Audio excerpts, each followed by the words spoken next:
addition of the microcrystalline wax really makes a big deal.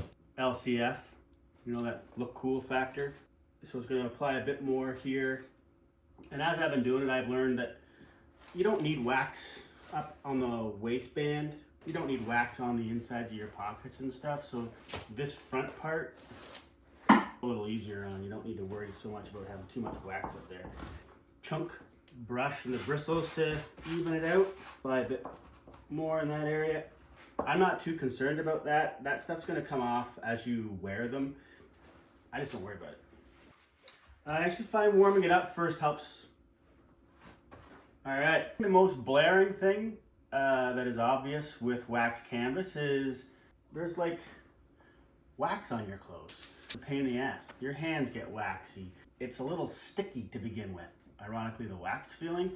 So it's going to take some time for that excess wax to wear off.